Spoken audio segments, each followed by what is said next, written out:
কিছুক্ষণ আগে school service commission তাদের অফিসিয়াল ওয়েবসাইটে একটা লিস্ট প্রকাশ করেছে যে সেখানে পার্টিকুলার সাবজেক্টে কতগুলো এখনো সিট ভ্যাকান্ট পড়ে রইল। আমি সে নিয়ে আলোচনা আসছি। সবাই চ্যানেলটা সাবস্ক্রাইব করে দিও, এসএসসি পিএসসি গুরুত্বপূর্ণ আপডেট পাওয়া যাবে। দেখো, তোমরা জানো যে প্রতিদিন কাউন্সেলিং হওয়ার পর কিন্তু কমিশন তার ওয়েবসাইটে সেই দিনের কাউন্সেলিংয়ের কত ভ্যাকান্সি আছে, কত মানে কতজন প্রেজেন্ট ছিল, কতগুলো সিট মানে ব্লক হয়েছে এবং কতগুলো সিট এখন ভ্যাকান্ট পড়ে আছে, এখনো খালি পড়ে আছে, সে নিয়ে কিন্তু কমিশন পুরো তথ্য মানে দিচ্ছে তার ওয়েবসাইটে। এটা খুবই একটা ভালো পদক্ষেপ। তো সেখানে আজকে কমার্স সাবজেক্ট বেঙ্গলি মিডিয়াম, দেখো কমার্সে কিন্তু গতকালও কাউন্সেলিং হয়েছে 11-12 কমার্স বেঙ্গলি মিডিয়াম। আজকের কিন্তু কাউন্সেলিং হয়েছে কমার্স বেঙ্গলি মিডিয়াম।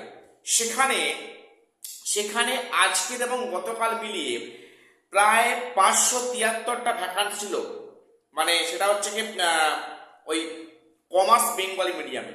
সেখানে গতকাল সম্ভবত 1 থেকে 100 অব্দি কাউন্সেলিং হয়েছে এবং আজকে 101 থেকে 310 অব্দি সেখানে কাউন্সেলিং মানে হয়েছে এবং সেখানে আজকে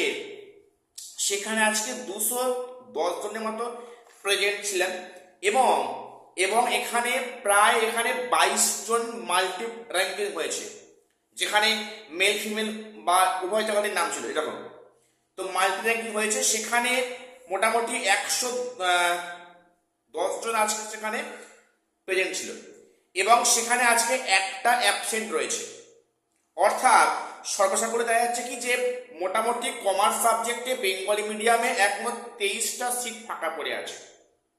আজকে এবং গতকাল মিলিয়ে 23টা সিট কিন্তু এখন ফাঁকা পড়ে আছে কমার্স সাবজেক্টে এবং এই যে 23খানা সিট, এই সিট কিন্তু এর মধ্যে মেল ফিমেলও আছে এবং অনলি ফিমেলও সেখানে আছে কিন্তু। এবং এই 23টা সিট কিন্তু মানে ওয়েট লিস্ট পূরণ করবে। অর্থাৎ যারা ওয়েটিংয়ে আছো কমার্স বেঙ্গলি মিডিয়াম, যারা ওয়েটিংয়ে আছো তাদের 23 জন ডাক পাবে।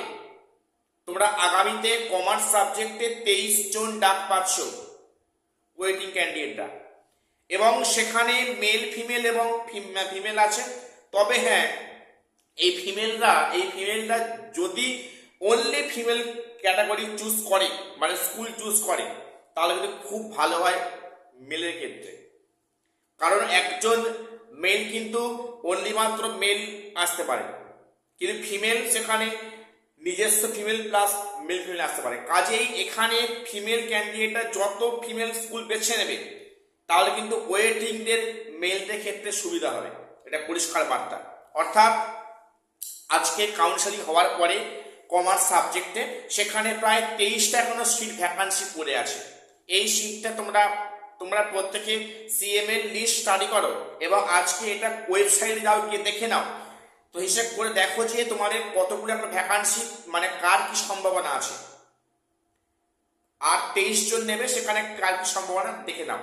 সেখানে কতগুলো মেল আছে, সেখানে কতগুলো ফিমেল রয়েছে ওয়েটিং এর মধ্যে, তোমরা দেখলে পরিষ্কার বুঝতে পারবে তোমার সম্ভাবনা আছে কিনা, বা থাকলেও সেটা কত সম্ভাবনা আছে। তো আজকে একটু আপডেট দেওয়া ছিল, সো চ্যানেলটা সাবস্ক্রাইব করে দিও। আর শেষ করলাম, দেখা হচ্ছে পরের কোনো ভিডিওতে।